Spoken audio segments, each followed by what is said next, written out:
মেয়েটি একটি নির্জন দ্বীপে আটকা পড়েছিল এবং 10 দিন ধরে ক্ষুধার্ত ছিল। খুব কষ্টে সে একটা সামুদ্রিক শামুক খুঁজে পেল, কিন্তু যখন সে এটি ভেঙে ফেলল তখন দেখতে পেল যে শামুকের ভিতরের মাংসটি সম্পূর্ণরূপে বালি দিয়ে ভরা। তবুও সে মাংস মুখে ঢুকিয়ে দিল, কিন্তু যখন সে একটি কোর খেয়েছিল তখন তীক্ষ্ণ দুর্গন্ধযুক্ত কাঁচা গন্ধ থেকে তার সমস্ত খাবার বেরিয়ে এসেছিল। একই সময় মেয়েটি মাথা ঘুরিয়ে দূরে বসে থাকা এক যুবককে দেখল। তার সামনে একটি প্লেটে তাজা মাছ ছিল, যা সে খাওয়ার আগে বিশেষ সসে ডুবিয়ে দিচ্ছিল। পেট ভরার জন্য মেয়েটি সিদ্ধান্ত নিল যে সে একটু আদা ব্যবহার করবে। সে কোমর গুঁজকে যুবকের সামনে এদিক ওদিক ঘুরতে লাগল।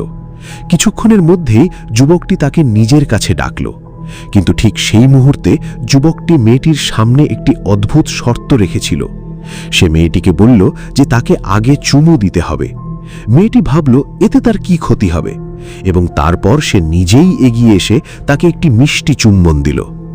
এরপর যুবকটি বড় বড় মাছের টুকরো তুলে খেতে শুরু করল। সেদিন থেকে দুজনেই একে অপরকে সমর্থন করেছিল। যুবকটি তার দুর্দান্ত মাছ ধরার দক্ষতা দিয়ে প্রতিবার প্রত্যাশার চেয়ে বেশি শিকার করত, এবং মেয়েটিও হাত নাড়ত। দুজনের পরিশ্রমে তারা দ্রুত একটি ছোট কুঁড়ে ঘর তৈরি করে, যা বাতাস এবং বৃষ্টি থেকে রক্ষা করতে পারে। মেয়েটি ধীরে ধীরে যুবকের দিকে টানতে লাগল।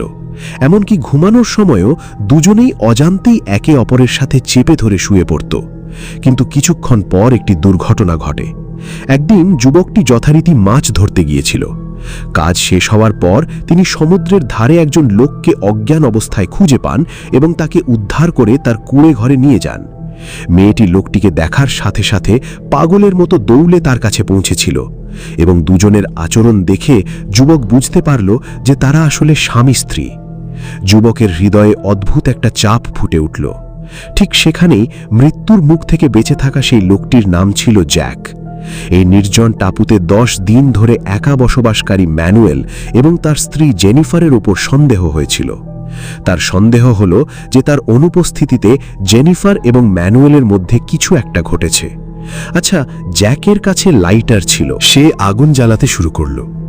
জেনিফার এবং ম্যানুয়েল যখন ফিরে এসে আগুন দেখতে পেলেন তখন তারা আনন্দে চিৎকার করে উঠল, কারণ তাদের আর কাঁচা মাংস খেতে হবে না। কিন্তু জ্যাক উল্টো ম্যানুয়েলকে তার স্ত্রীর কাছ থেকে দূরে থাকতে বলে। ম্যানুয়েল কোনো ব্যাখ্যা দেয়নি, বরং ভালো ব্যবহার করে তাদের দুজনের সাথে তার খাবার ভাগ করে নিল। কিন্তু জ্যাক শুধু তার জন্য ধন্যবাদ জানায়নি, বরং কুঁড়েঘরটিও ভেঙে দুটি অংশে ভাগ করে দিয়েছে। একটি কুঁড়েঘর এতটাই খারাপ ছিল যে সেখানে থাকা অসম্ভব ছিল। ম্যানুয়েল আর সহ্য করতে পারেনি এবং জ্যাকের সাথে জোরালো ঝগড়া করে বসেছিল। এমনকি তিনি শপথ করে বলেছিলেন যে তিনি আর তাদের জন্য মাছ ধরবেন না। ম্যানুয়েল চলে যাওয়ার পর জেনিফার জ্যাককে বোঝালেন যে তিনি দ্রুত গিয়ে তার কাছে ক্ষমা চাইবেন, কারণ তাকে ছাড়া সেই নির্জন দ্বীপে 3 দিন টিকিয়ে রাখা অসম্ভব। কিন্তু জ্যাক এখনও তার দৃঢ় সংকল্পের উপর অটল ছিল এবং জেনিফারকে টেনে নিয়ে খাবার খুঁজতে গিয়েছিল।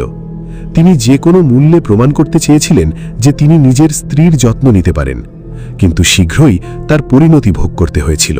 তাদের ডাইভিং মাস্ক না থাকার কারণে তারা গভীর জলে নামতে পারেনি। শুধু টাপুতে কিছু ক্যাকডেড বটর করে নিজের ক্ষুধা মেটাতে থাকল, কিন্তু সেখানে বেশিরভাগ জীবই বিষাক্ত ছিল। জ্যাক খারাপভাবে বমি করতে লাগল। অন্যদিকে ম্যানুয়েল প্রায় প্রতিদিনই বড় মাছ ধরত। কখনো কখনো চুরি লুকিয়ে ধরে কিছু খাবার জেনিফারের কাছেও দিয়ে দেওয়া হতো। বিনিময়ে জেনিফার গোপনে ম্যানুয়েলকে সাহায্য করার জন্য তার স্বামীর লাইটারও দিয়েছিল, কিন্তু জ্যাক দ্রুতই তা জানতে পারল। জ্যাক ভেবেছিল যে ম্যানুয়েল তার লাইটার চুরি করেছে এবং একই ক্রোধে একটি ঘুষি দিয়ে ম্যানুয়েলকে নামিয়ে দিয়েছে। শেষ পর্যন্ত সে ম্যানুয়েলের খাবারও নিয়ে গেল। তখনই ব্যাপারটা ঠান্ডা হয়ে গেল, কিন্তু জ্যাকের চোখ এখন ম্যানুয়েলের ডাইটিং মাস্কের উপর ছিল। একদিন যখন ম্যানুয়েল ঘোড়া বিক্রি করে ঘুমাচ্ছিল, জ্যাক গোপনে তার কুঁড়েঘরের কাছে গেল এবং সেখানে একটি ট্যাঙ্গি ড্রাইভিং মাস্ক নিয়ে উৎসাহের সাথে গভীর সমুদ্রে ঝাঁপিয়ে পড়ল। কিন্তু সে এটা ভাবেনি যে এটাই তার জীবনের সবচেয়ে বড় ভুল প্রমাণিত হবে। ম্যানুয়েল যখন উঠে দেখল যে তার মাস্কটি হারিয়ে গেছে, তখন সে সরাসরি সমুদ্রের দিকে রওনা দিল জ্যাকের কাছে। জেনিফার যখন এই দৃশ্যটি দেখেছিল তখন সে তৎক্ষণাৎ ম্যানুয়েলকে থামানোর চেষ্টা করতে শুরু করেছিল, কিন্তু শুধুমাত্র তিনিই তাকে থামাতে পারেননি, বরং একই সময় নিজেই ম্যানুয়েলের হাউসের শিকারও হয়ে গিয়েছিল। আগে জেনিফার ম্যানুয়েলকে থামানোর চেষ্টা করেছিল, কিন্তু কোথাও না কোথাও সেও ম্যানুয়েল থেকে লামোবাহ হয়ে গিয়েছিল। দ্রুত সে নিজেকে ম্যানুয়েলের কাছে সমর্পণ করে। কয়েক ঘন্টা পরে যখন জ্যাক ফিরে এলো, তখন সে ডাইভিং মাস্কটি ম্যানুয়েলের দিকে ছুঁড়ে মারল এবং বলল যে তার মুখোশটি বাতাসে উড়ে গেছে। যদিও ম্যানুয়েল সত্যটি জানত, কিন্তু তবুও সে চুপ করে রইল এবং তার দিকে তাকিয়ে রইল। জ্যাক যখন তার স্ত্রীর দিকে তাকালো, তখন বুঝতেই দেরি হয়ে গেল। জ্যাক রেগে গেল। যদিও জেনিফার তাকে বোঝানোর চেষ্টা করেছিল এবং বলেছিল যে সে কেবল তার জীবন বাঁচাতে এটি করেছে, অন্যথায় ম্যানুয়েল আজই রাগে জ্যাককে মেরে ফেলত। কিন্তু জ্যাক তার কথা শোনেনি। সে জেনিফারের চুল ধরে তাকে ম্যানুয়েলের কাছে ছুঁড়ে দিল এবং হৃদয়ে শপথ করল যে সে আজ না হলে কাল একটি ভয়ঙ্কর শাস্তি দেবে। জ্যাকের পেটে ক্ষুধা ছিল। সে এখনও স্টাইলের কিছু খায়নি, তাই এখন তাকে কিছু একটা করতে হবে। সে প্রথমে পাশের একটি কাঁচের বোতল ভেঙে ফেলে, তারপর পাথরের ওপর তার টুকরো ঘষে মসৃণ করে দিল। তারপর সে প্লাস্টিকের জলের বোতলটি আগুনে রেখে গরম করল যতক্ষণ না এটি নরম হয়ে গেল। সুযোগ পেয়ে সে বোতলের নিচের অংশটি ওপরের দিকে ঠেলে দিল এবং একটি চামড়ার স্ট্রিপ দিয়ে চারদিকে বেঁধে দিল। এভাবেই একটি সাধারণ কাজের জন্য ডাইভিং মাস্ক। এখন সে পানির নিচে মাছ দেখতে পাচ্ছিল এবং বেঁচে থাকার জন্য একটি ছোট আশা ছিল। ডাইভিং মাস্ক পরে জ্যাক তৎক্ষণাৎ তার বর্শা তুলে নিল এবং একটি বড় মাছ ধরার উদ্দেশ্যে সমুদ্রে ঝাঁপিয়ে পড়ল। ক্ষুধার্ত জ্যাক সমুদ্রের গভীরে একটি ছোট ডুবে যাওয়া নৌকা দেখতে পেল। তার চোখ তাকে দেখার সাথে সাথেই মাছ ধরার ইচ্ছাটা দূর হয়ে গেল। সে তৎক্ষণাৎ তার হাতে ধরা বর্শাটি ছুঁড়ে ফেলে দিল এবং সমস্ত শক্তি দিয়ে নৌকাটিকে উল্টে দেওয়ার চেষ্টা করল। কিন্তু তার হতাশার কারণ ছিল না। নৌকার তলদেশে একটা বড় গর্ত ছিল, যা ঠিক করার কোনো উপায় নেই। তখনই হঠাৎ করেই তার মাথায় একটা ভয়ঙ্কর চিন্তা এলো। সে তার ডাইভিং মাস্ক এবং বর্শা নৌকার ভিতরে রেখে দিল। তারপর দড়ি কাঁধে রেখে সমুদ্রের মধ্যে পদার্থবিদ্যার এমন কিছু করতে করতে খুব কষ্টে নৌকাটি টেনে আনতে শুরু করল। কিছুক্ষণ পরেই তার শ্বাস ফুলে উঠল এবং অক্সিজেন কমে গেল। বাধ্য হয়ে তাকে নৌকা ছেড়ে দিতে হয়েছিল এবং দ্রুত পৃষ্ঠে এসে সে নিঃশ্বাস ফেলল। কিন্তু অবাক করার মতো বিষয় ছিল যে সে হাল ছাড়েনি।